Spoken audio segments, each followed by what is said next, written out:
Sometimes the stories we think are over are only just beginning again. That's what we're going to talk about today. This is such an exciting podcast for me. Let me tell you, because this is about a story I thought ended 40 years ago. And it's a family that I reconnected with and is nothing short of magic. It's this sacred connection. And you know what? Connection is everything. I can't wait to tell you this story. Let's get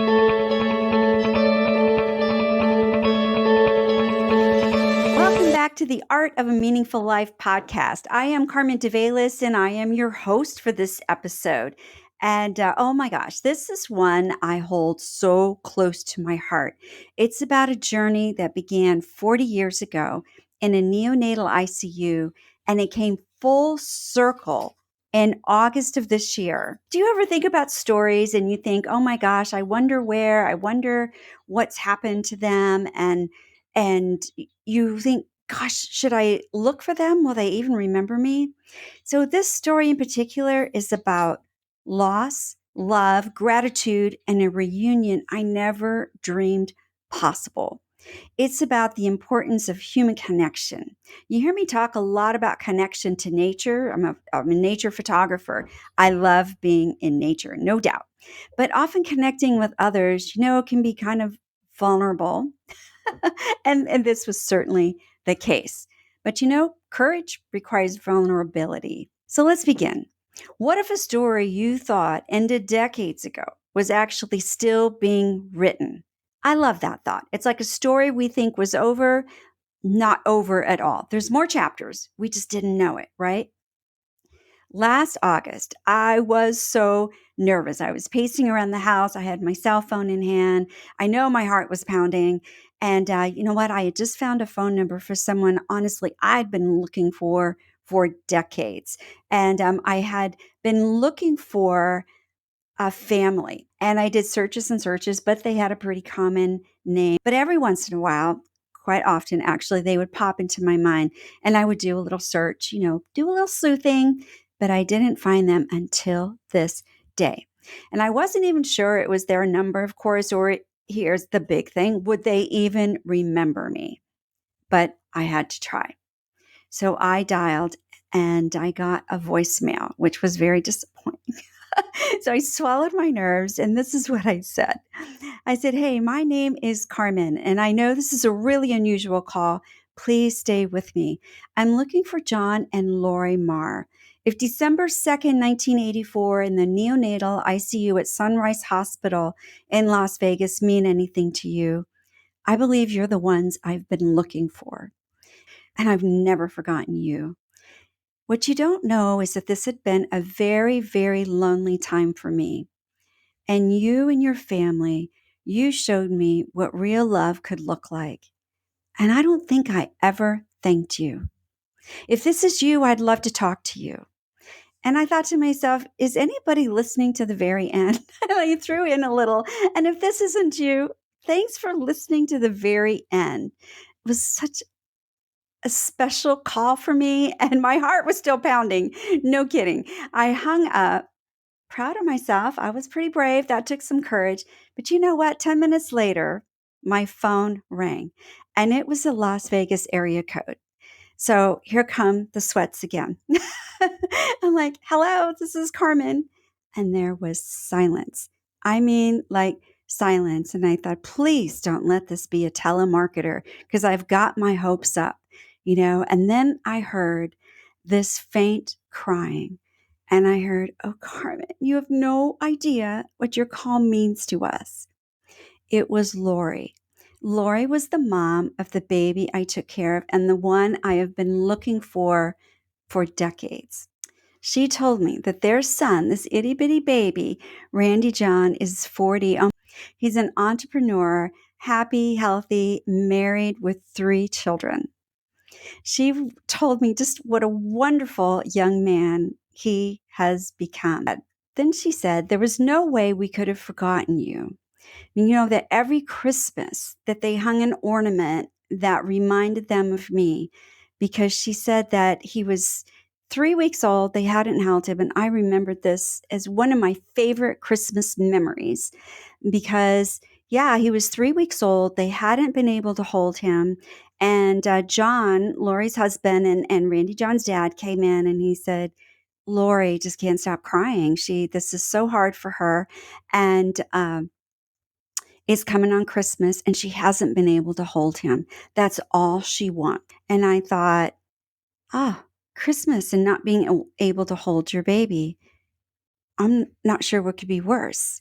I had to get approval of neonatologists. One said, yes, of course, it needs to be fast. And the other one said, well, how about the next day, the day after Christmas? Oh, well, no. So no. Now he happened to be the one on duty that day, which was kind of unfortunate, but I did have the okay for one. So as soon as Dr. B, who said, let's wait a day, went to lunch, Lori had come in with John and not knowing that we had planned a little surprise. So had Lori sit down in the rocking chair, moved her really close to the isolette where Randy John was, and wrapped him up in this warm blanket with the tubes and the wires, and other nurses were there to support. And I'm telling you, the place went silent, except for the beep, beep, beep, the constant beeping sound. Otherwise, this was our moment. We only had like 3 minutes. All right, so John comes in too, and he has a radio, and he starts this radio, which was back behind me on the counter as I'm resting Randy John in Lori's arms for the very first time.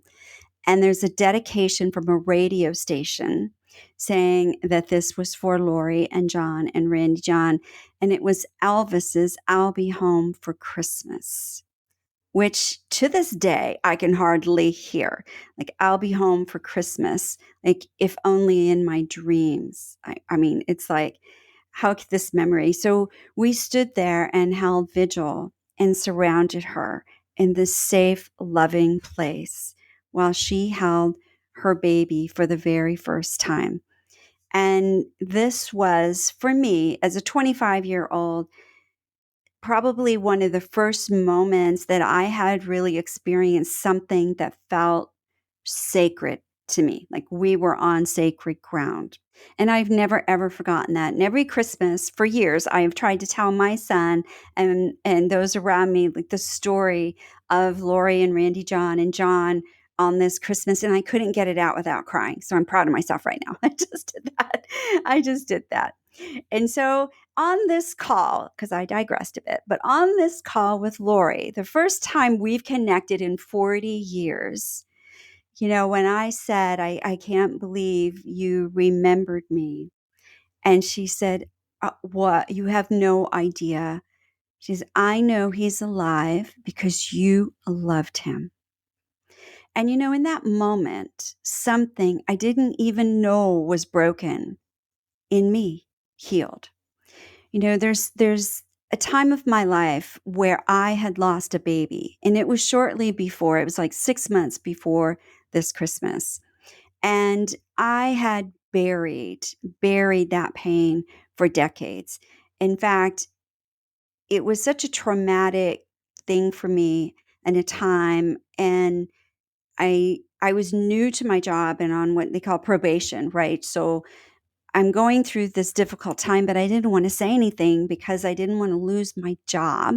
I didn't have sick time at that point and just all kinds of things. And I was by myself and hadn't really had friends. I had recently moved from another state. And yeah, it was a lonely, difficult time, which I realize now is part of why Lori in particular meant so much to me, because she was 19 and no idea what was going on and worried about, and rightfully so, about her tiny newborn baby, and trying to deal with being an adult and still being a daughter and listening to input from other people. And I just thought, I am going to pour all my love into the babies. And I'm speaking particular Randy John at this point because I was his primary nurse. He was the only one I was taking care of during this particular time. And I poured all my love because I thought I could help them. I could help this child, this baby, even though I couldn't save my own. And in some ways, even help myself. I don't think it really was clear for me until this phone call last year, August, when I was talking to Lori and we were talking about how much we each meant to each other. And my point of this story, there's so many points here, right? But my point here is I wanted to keep some clarity is that if I hadn't have made this call last year, if I hadn't have found this number and taken a chance, sweaty palms and all, and strange voicemail, I would have missed out on my truth and what has become a most beautiful relationship now with Lori. And so let me just tell you, this is an important part of the story. But I went big and public with this. I heard about a speaker competition. And I thought, what would be a great story for this if I'm going to compete? Because I love to talk. If I'm going to compete in this competition, it's called North America's Next Greatest Speaker. What story would I tell? Well, to me, it was no question. I would have first thought about Christmas, the Christmas story with Lori, and then other pieces, but it all revolved around that time of my life when I was 25 and what came around later, 40 years later, when I'm 65. Okay, so I put together the story and I'm thinking, okay, and I tell Lori and I tell John, and I say, hey, I want to share our story because it's beautiful. And the fact that we found each other 40 years later. When does that happen? I mean, that is just incredible. And they're like, yeah, that would be beautiful. And so I made the semifinals. So I made the first cut, which meant then I had the opportunity, what now was just a few weeks ago, but in August of 25, to take the stage and to see if I could make it to the finals for the competition. And so I felt like my presentation had this heartbeat. It wasn't just about speaking, it was about gratitude, about big love, and about how our lives touch each other in ways we may never realize. So I practiced, I wrote, I rehearsed, I consulted experts who were amazing. I asked people, what do you think? What do you think? Yeah, so this took a lot of discipline, heart, and courage because you know what? I'm about to be very, very vulnerable in front of a crowd and tell a story that I had never said out loud. But it was just that important to me. I also had to learn to walk in heels. I'm just saying. And one of my goals was to remain upright the entire time, which I did. And I did it. I took the stage. So let's talk about that because that's a whole story in of its own too.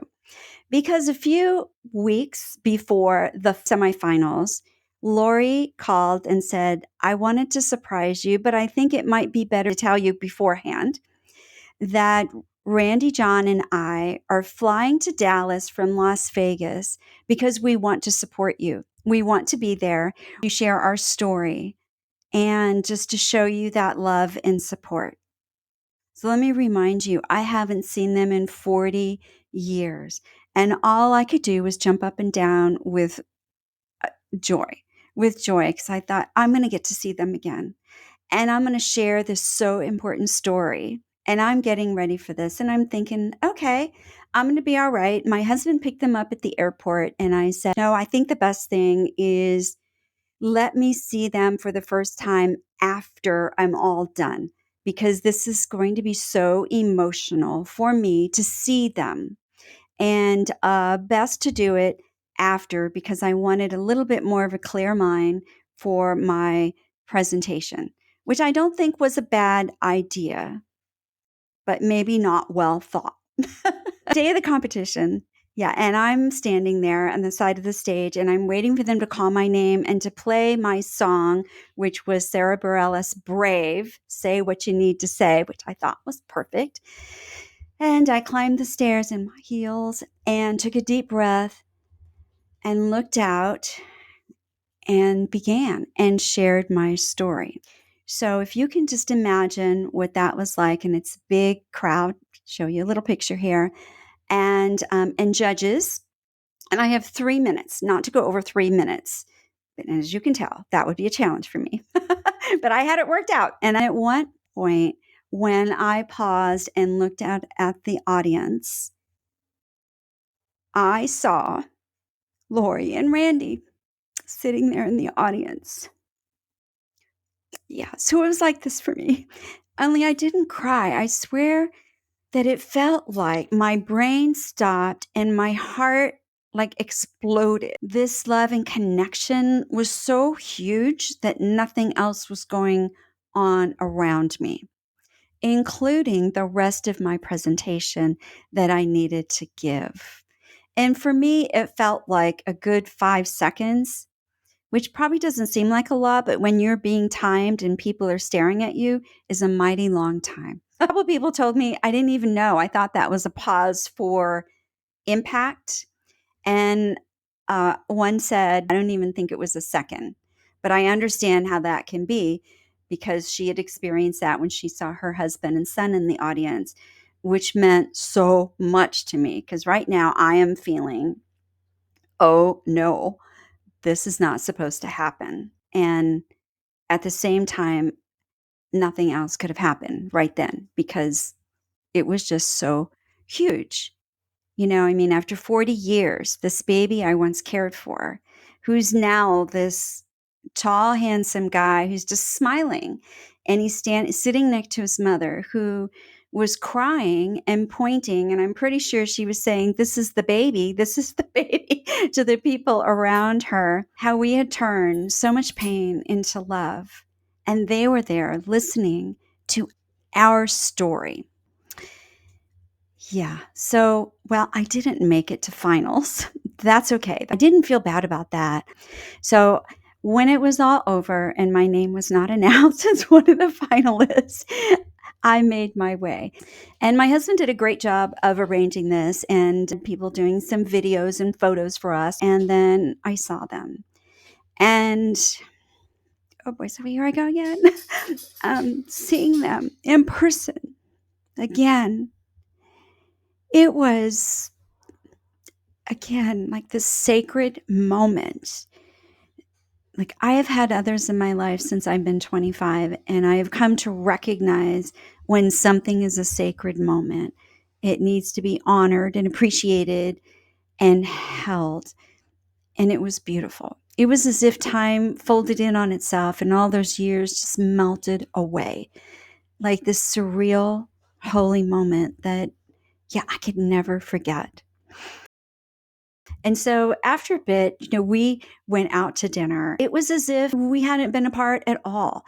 We caught up on 40 years of memories. We caught up on memories from the neonatal ICU, given both of us had different kind of perspective. And then from Randy John, who's now sitting there saying, well, I don't recall that because obviously he was a baby, but recognizing this experience, it was beautiful. And I know I am not describing this the way I would like to because I don't think there are words for it. What this journey taught me is that love endures, gratitude matters.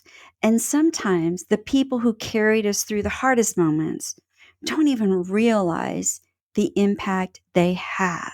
So, who in your life carried you through a dark time? Have you told them what they mean to you? So, this is not the time to wait or to wonder. This is the time to be brave and reconnect. Say what you've been holding on to.